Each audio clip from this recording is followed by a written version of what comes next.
stop to buy food from the street. Stop buying food from the street. इन दोनों sentence में क्या अंतर है और इन दोनों सेंटेंस में क्या दोनों का मतलब एक ही है? दोनों सेंटेंस का मतलब टोटली अलग है और आज के वीडियो में मैं इसी के बारे में आपसे बात करूंगा। Hello, I am Gyan Agnihotri from A to Z lesson, and today I am going to show you how very verb patterns can affect the meaning of a sentence in English. Verb pattern में एक sentence का meaning कैसे बदल जाता है, इसके बारे में आज चर्चा करेंगे।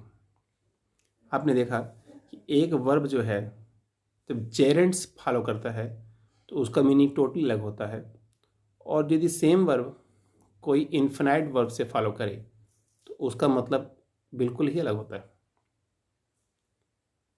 है ना? मजेदार बात। तो अब प्रश्न आता है कि व्हाट इज जेरेंट? जेरेंट है क्या आखिर? जेरेंट आप देखें तो वर्ब का जो बेसिक फॉर्म है उसके साथ आईएनजी लग जाता है, वही जेरेंट है। ये वास्तव में वर्ब जैसे लगता तो है, लेकिन इसका मतलब नाउन होता है। समझ गए आप? तो जेरेंट फॉर्म मतलब क्या? वर्ब का बेसिक फॉर्म साथ में आईएनजी लग गया, बस बन गया जेरेंट फॉर्म। जैसे लिसन और उसमें आईएनजी लग गया है, लिसनिंग।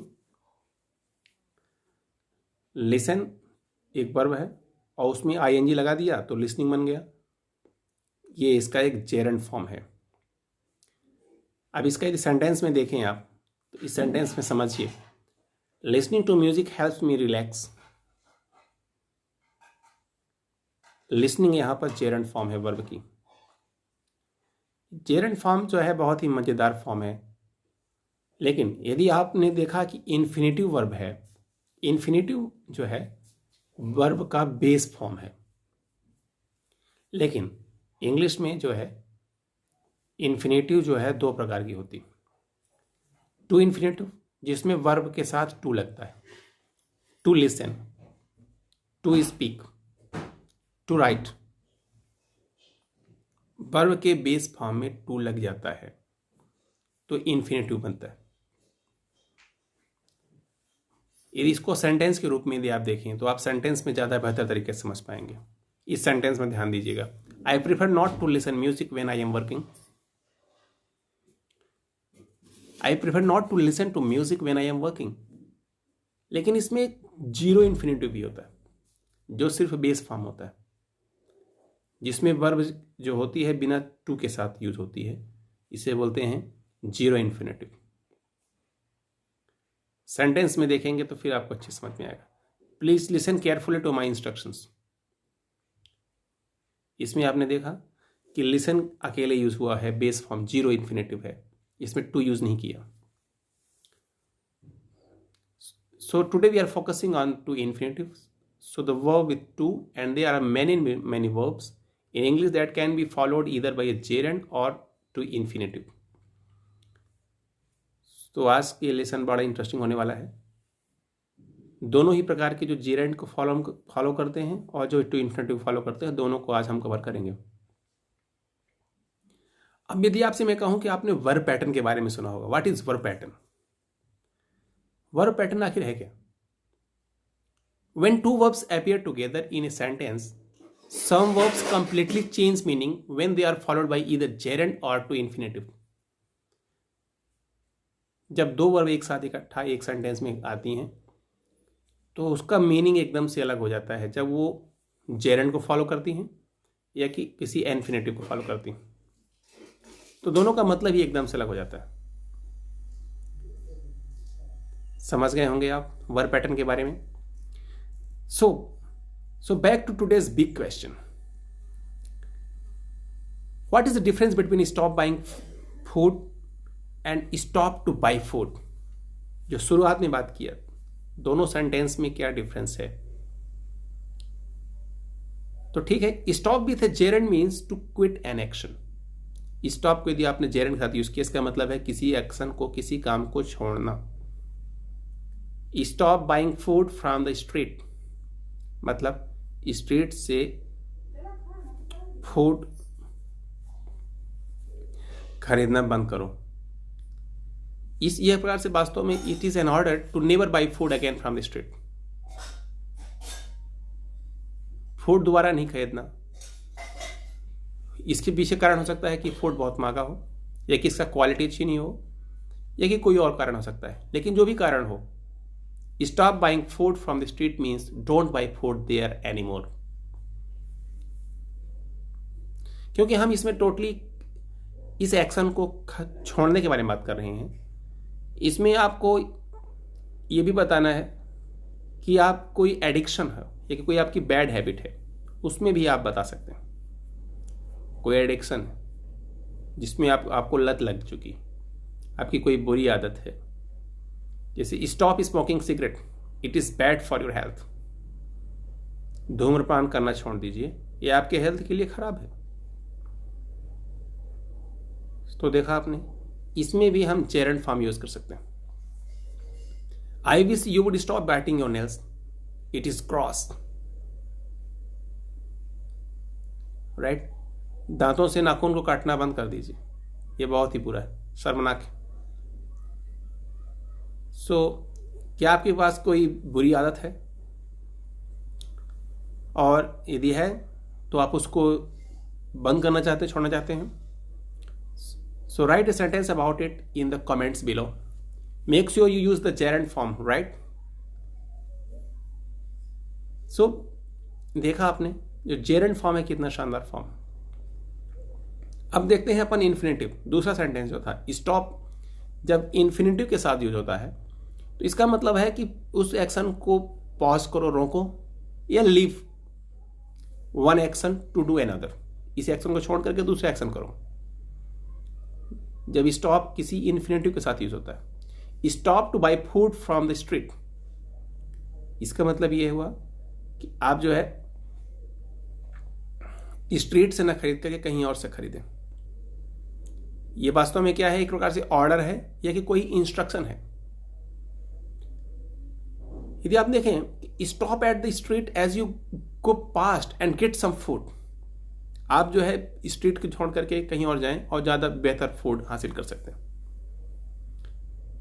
राइट, यहां पर आप जो है you are interrupting that action to go and buy some food from the street, but then you would continue back on your journey, right?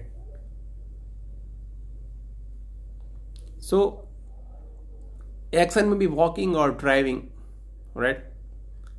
यदि आपको आगे और मैं समझाता हूं इस बारे में, कुछ और एग्जाम्पल्स देता हूं तो आपको ज्यादा अच्छे से क्लियर होगा। एग्जाम्पल से ही सीखने से समझ में आता है।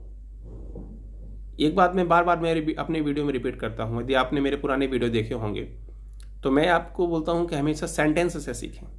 सेंटेंस के थ्रू ही आप स्पोकन इंग्लिश भी बेहतर कर पाएंगे, अपनी ग्रामर भी बेहतर कर पाएंगे, और अपनी इंग्लिश के बाकी एस्पेक्ट्स को भी बेहतर कर पाएंगे सेंटेंस के through.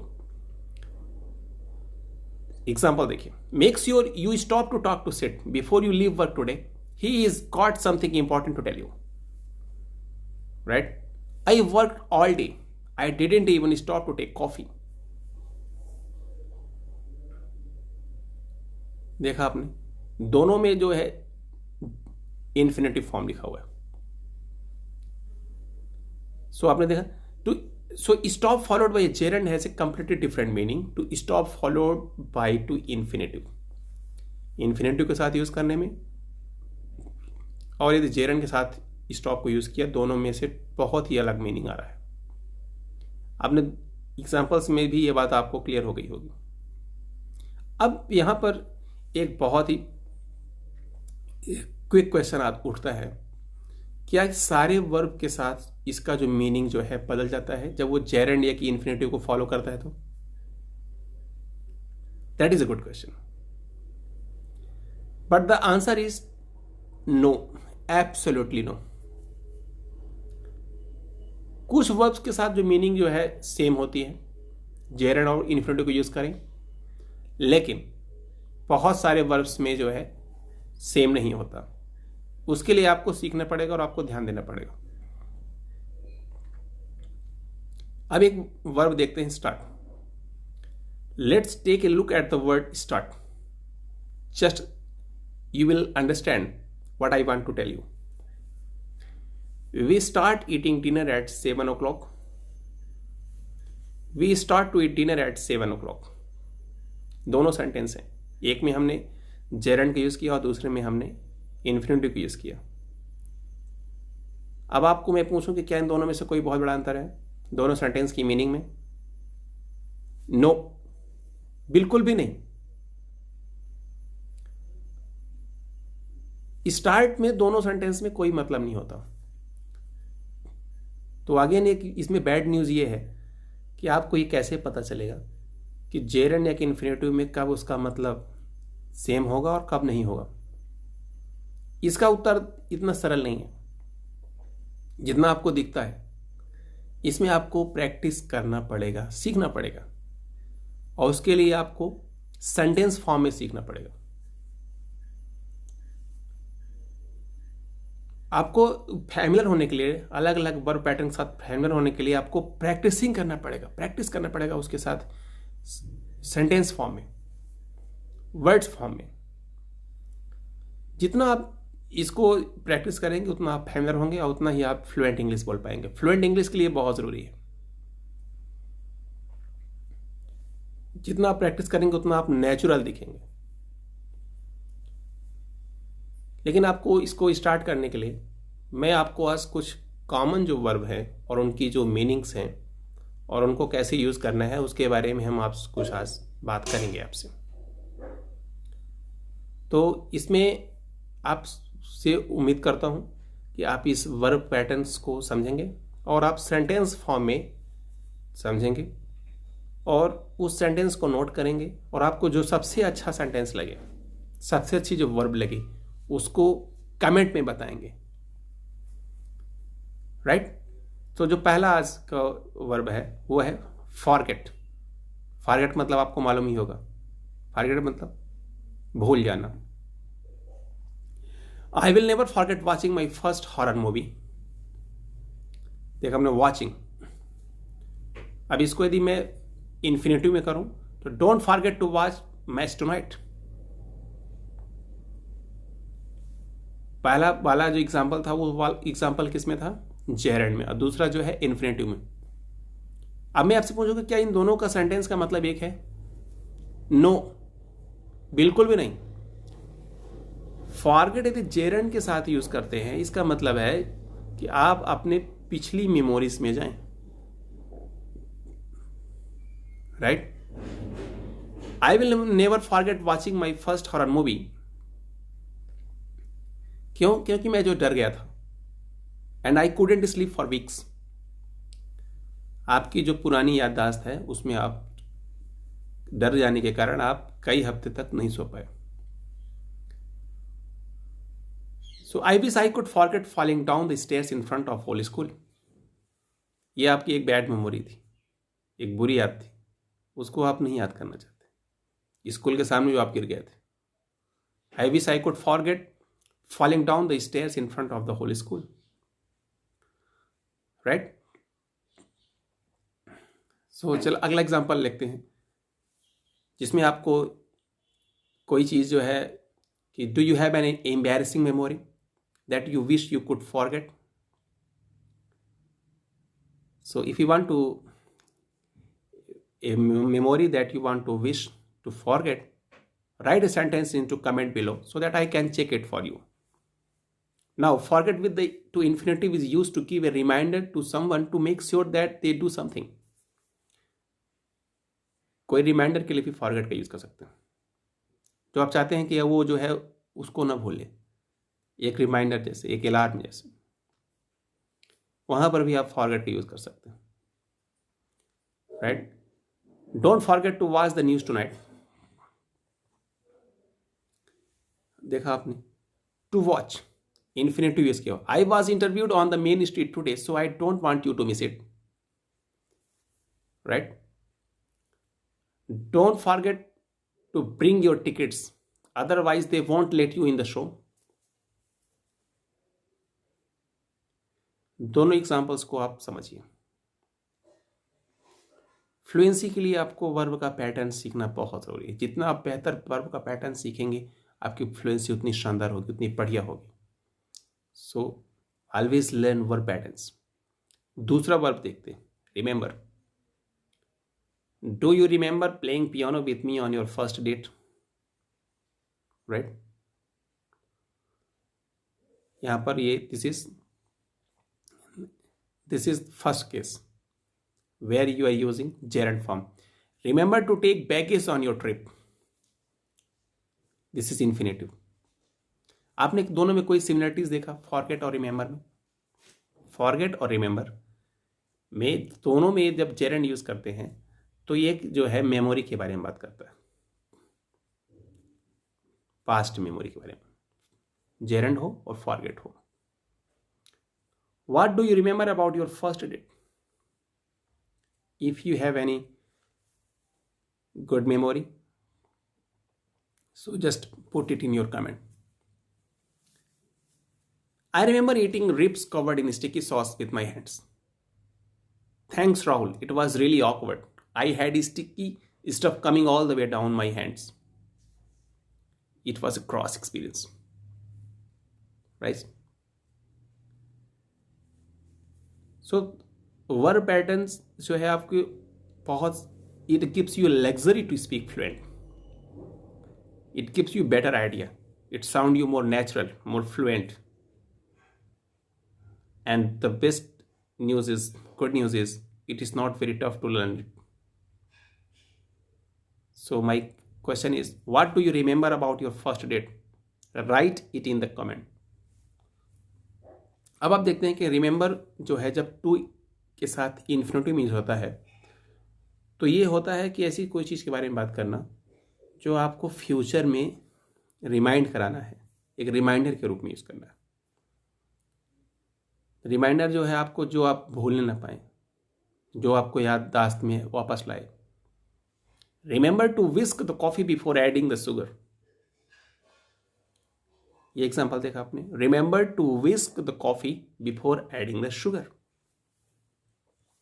Remember to turn at the temple, otherwise you will get stuck on traffic. Right? दोनों सेंटेंस का आपने देखा कैसे यूज करना है, ये एग्जांपल देखा. राइट, अगला वर्ब लेते हैं, रिग्रेट.